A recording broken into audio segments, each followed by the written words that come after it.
6505, effectivement, tu as la théière avec le couvercle sous le même numéro. Le travail que Marie-Paul et Elsa sont en train d'effectuer dure depuis des années. C'est une tâche capitale, mais de longue haleine, que l'on appelle le récollement. Le pointage, en fait, consiste à vérifier que l'objet est bien là, qu'il a son numéro d'inventaire, qu'il est présent là où on croit qu'il est, qui correspond bien à sa fiche documentaire. Et ça nous permet d'avoir à un moment donné un point zéro, le nombre total d'objets qu'on conserve. Et des objets à inventorier, il y en a. Les collections comprennent plus de 2 millions de pièces les plus diverses. Cela va des insectes aux mammifères,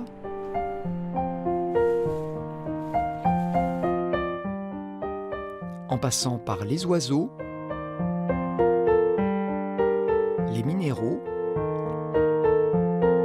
et toutes les œuvres petites et grandes rapportées de civilisations lointaines.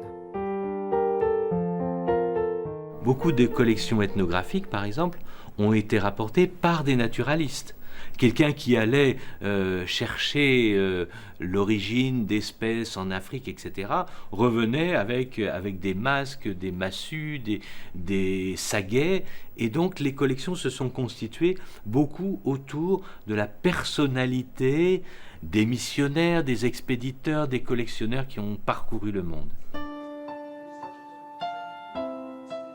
Et dans ces collections, il y a même des animaux conservés dans des bocaux.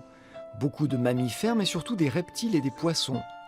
Constitué dès la fin du 19e siècle, son intérêt était scientifique à l'époque, mais pas seulement. Cette collection, aussi curieux que ça puisse paraître aujourd'hui, était une collection qui était présentée au public et le public venait s'informer, venait se renseigner, venait découvrir des espèces exotiques qu'il ne pouvait pas découvrir d'une autre manière, ou en tout cas très difficilement pour le commun des mortels. Aujourd'hui encore, cette collection s'avère très utile. Les scientifiques y effectuent des prélèvements génétiques sur des espèces issues de zones peu accessibles de nos jours, et les curieux y font d'étranges découvertes, comme cet œil de baleine ayant appartenu à un animal échoué sur les côtes corses au 19e siècle, dont le squelette a longtemps été exposé au Muséum d'histoire naturelle de Lyon.